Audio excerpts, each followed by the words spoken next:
and I come at you, you better not duck me, son. You better not duck me, son. I'm telling you.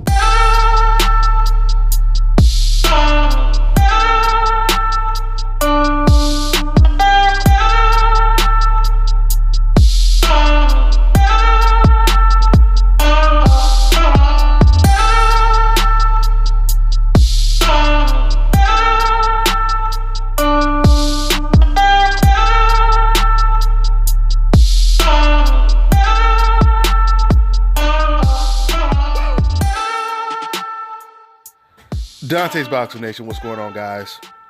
So Gennady Golovkin's promoter has all but confirmed what we already knew if you have been following Gennady Golovkin's career.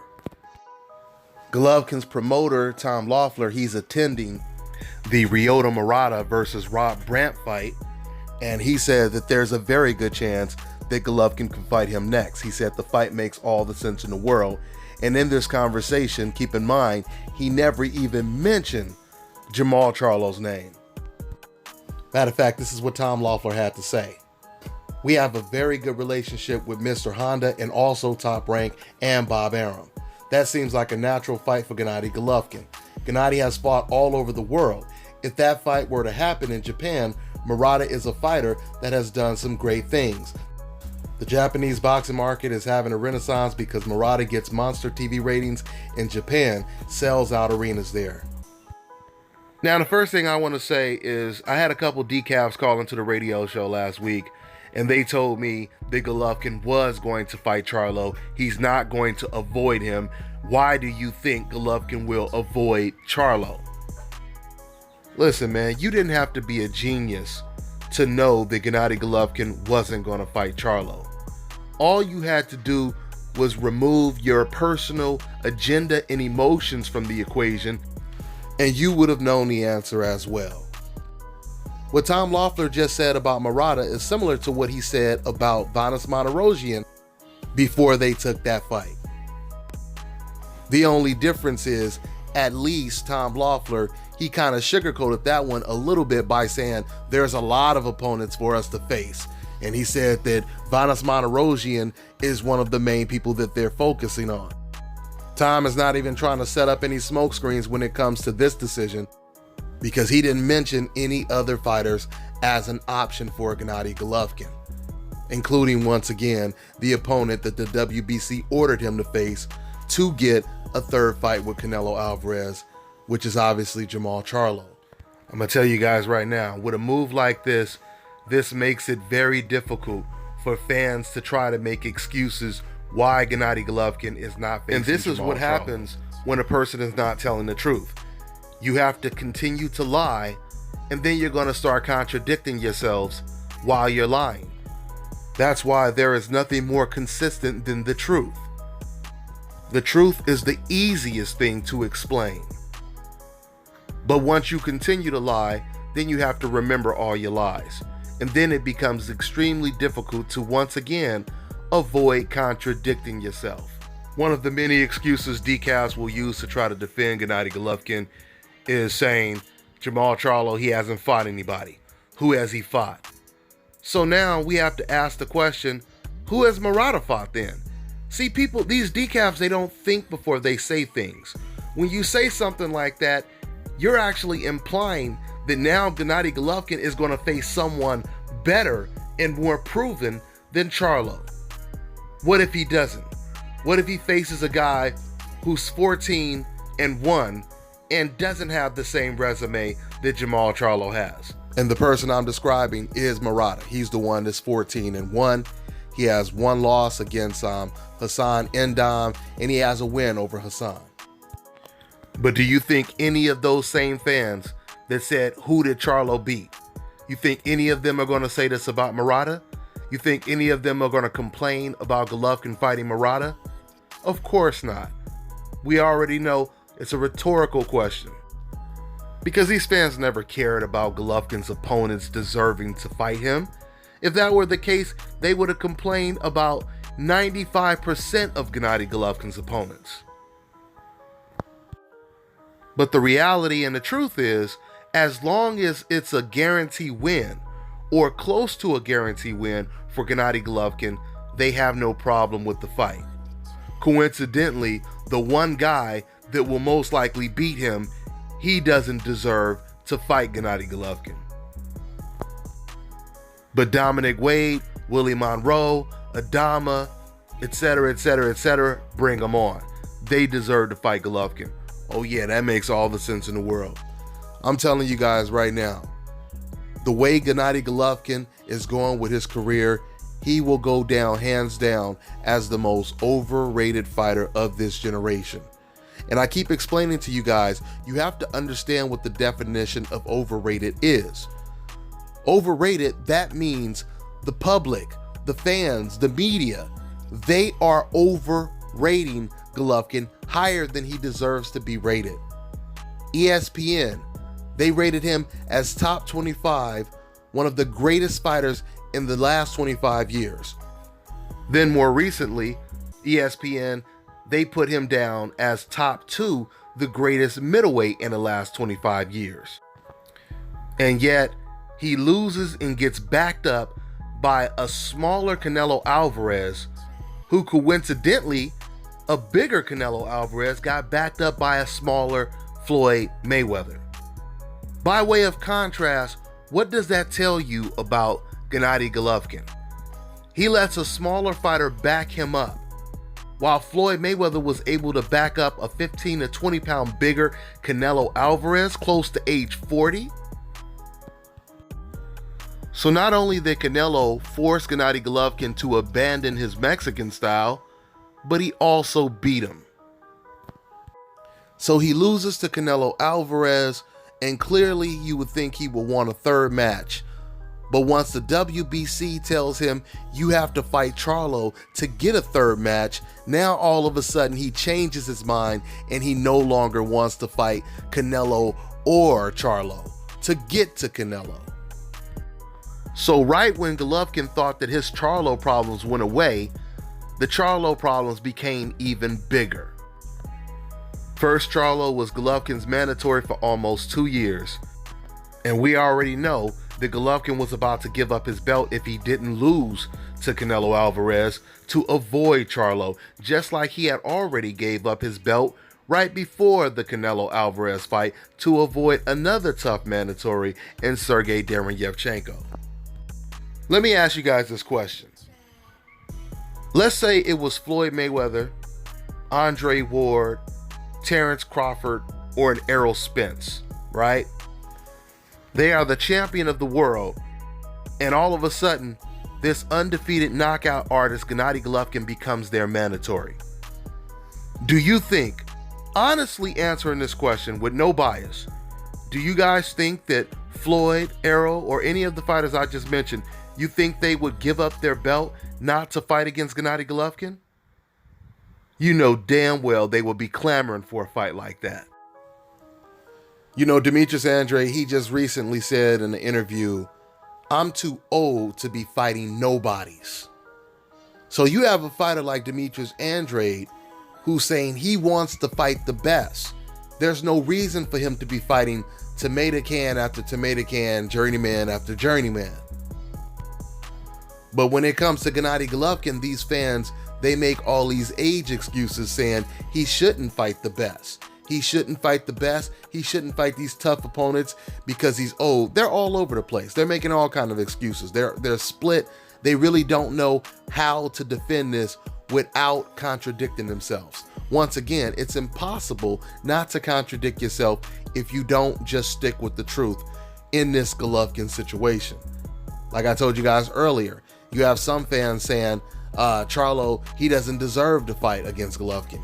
You have other fans saying he is going to fight Golovkin next. And you were just proven wrong by Tom Loeffler that he's not even thinking about fighting Charlo next. And then you have the other fans that are using the age excuse. But if you're using the age excuse and you had no problem with Golovkin fighting against Canelo, but you believe he's too old to fight a tough fighter like Charlo, then what are you saying about Canelo Alvarez? You're saying that you believe Canelo Alvarez is overrated and Charlo is a much better and more dangerous fighter than Canelo Alvarez? So now you're basically saying that Canelo, he's not on Charlo's level, and that's why Canelo may not fight against Charlo as well.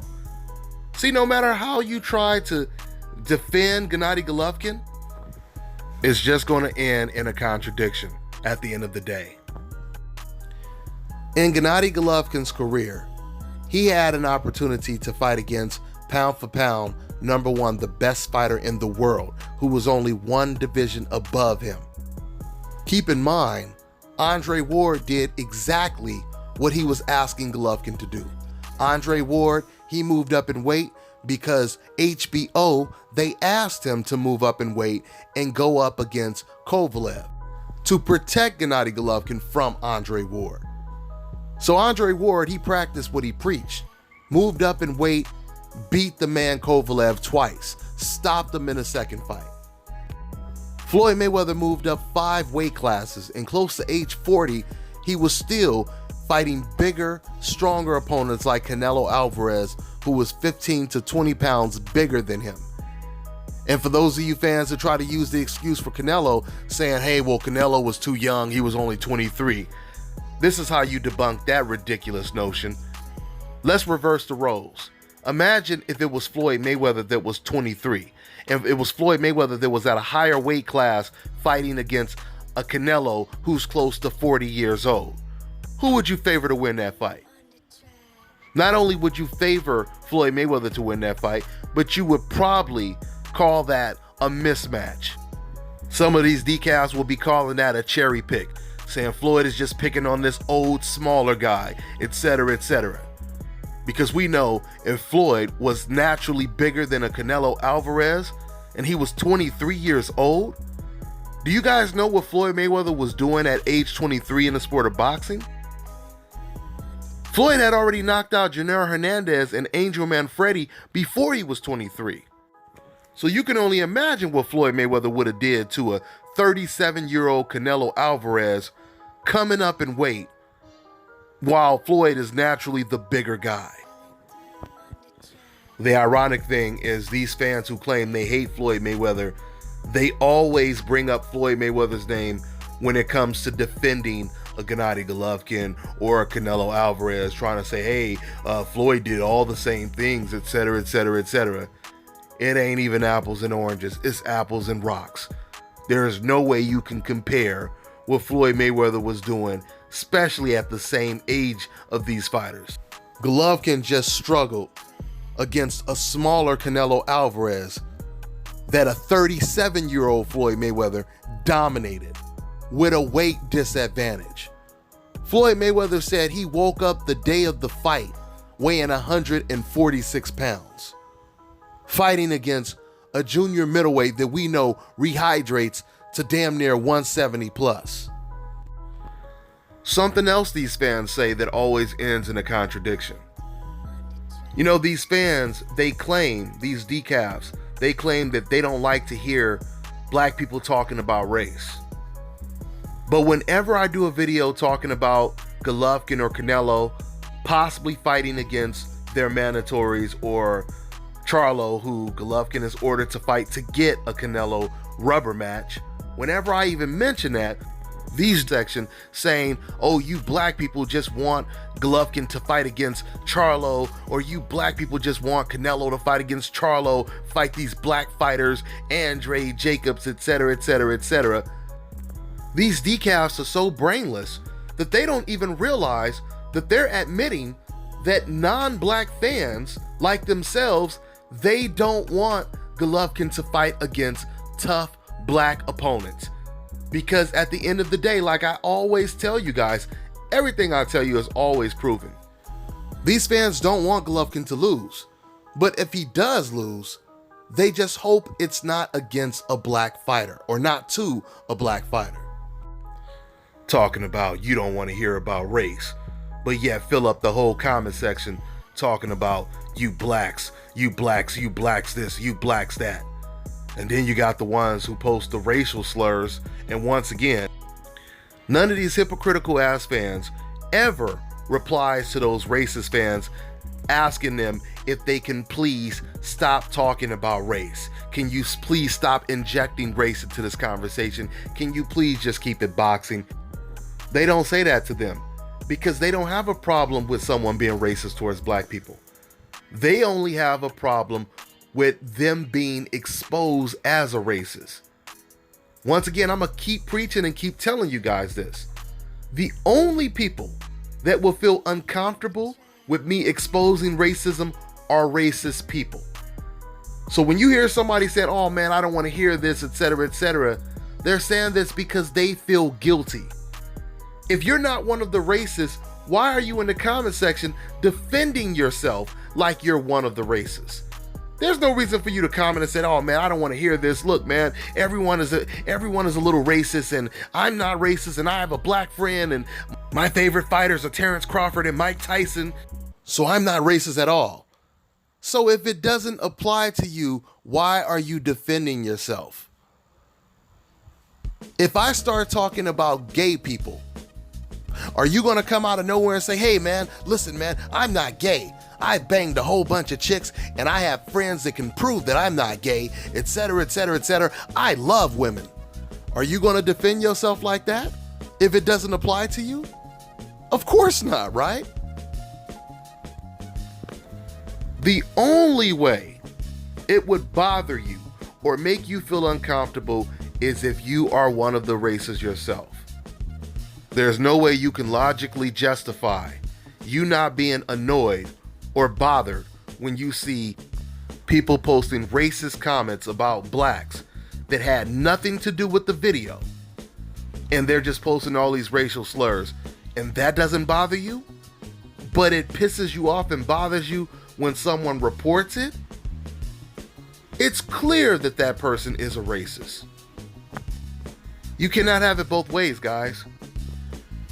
If you're going to ignore the racists, then you should be ignoring the people reporting the racism. Unless, once again, you are one of the racists. I mean, do you guys really think it's just a coincidence that the only people that are saying, hey man, can you not talk about this, are the people that I'm talking about? These comments are only coming from one race, from one demographic. At least 95% of the people that say, can you please not talk about this, are the same race. What does that tell you, guys? Because if every single race at a high percentage was saying the same thing, then it wouldn't look so obvious. If this does not apply to you, then you should not feel uncomfortable. You should not be in the comment section talking as if you're guilty. See, we know that if a witness was about to take the stand in court and give his testimony, let's say the suspect is a member of the mob, right? We know that that member of the mob, he's going to try to shut that person up by all means necessary, right? He's not going to reach out to the guy and say, hey man, you got it all wrong. That wasn't me that committed that crime. He's not going to do that because he knows that he's guilty. So the only thing he can do is try to shut up the messenger. And this is exactly what these racist fans in the comment section do when they say, can you please not talk about this? Because that makes them uncomfortable. That's a way for them to try to alleviate their guilt by trying to shut up the witness or the messenger. Sometimes these criminals, they do the same thing with news reporters. They try to threaten and stop news reporters from reporting certain stories because they know that it's true and they don't want it to get out. I'll close with saying this. Do you guys notice, usually when I do talk about racial double standards, it's usually whenever I do a video about a Mexican fighter or Gennady Golovkin. Once again, when I'm criticizing Anthony Joshua, Dillian White, Sean Porter, Keith Thurman, and the list goes on and on and on, I never see any of these people even comment in those videos. But once I criticize a Mexican fighter or Gennady Golovkin, I get some of the most racist messages fill up the comment section. I said this on my live show and I'll say it again. To the Mexican fans that's not racist, what you need to start doing is separating yourself from the racists. Instead of you in the comment section defending them, no, you need to denounce them. That's what makes it very clear that it's just a portion of these fans and it's not the entire race, because we know it's not the entire race.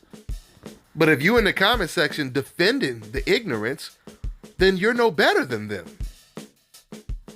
So what you need to do is either not say anything in the comment section, or you need to go after the racists and let everyone in the world know that I'm not a racist.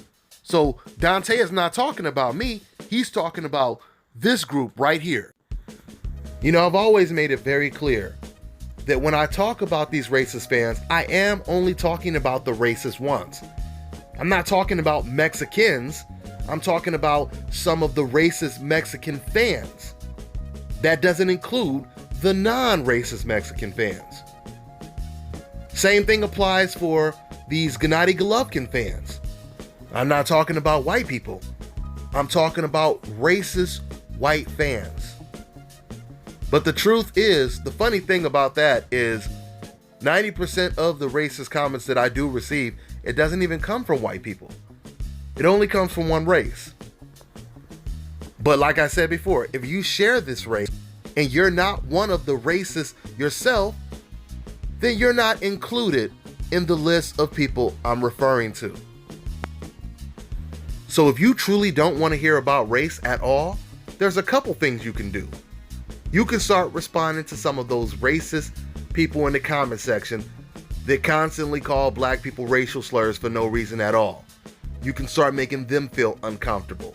You can also not watch my videos if you are feeling uncomfortable when I bring up race. If you are feeling guilty, you should not be here watching these videos, because I'm gonna always hit your ass with the truth no matter how much you cry. Once again, why would I care about what the racist people think when you say, hey, I don't want to hear this, I don't want to hear this? Yeah, you're one of the racists, of course you don't want to hear this. That's like a fugitive or a suspect seeing his picture on the news on a most wanted sign, and he said, man, I don't want to see this on the damn news. Yeah, of course you don't want to see that, because you're being exposed, and now you have a better chance of being caught. I mean, imagine if Mexican protesters, which they have done numerous times, if Mexicans were protesting in Arizona, because there's a lot of racism towards Mexicans in Arizona, or if they were protesting against Donald Trump. Can you imagine if some black or some white people walked up to them and said, hey man, we don't want to hear this. Can you guys stop crying and go home? Why does everything have to be about race? Do you think those Mexican protesters are going to listen to them? Hell to the no. I'm going to go ahead and wrap this one up. That's all I got for now, guys. I'm on to the next one.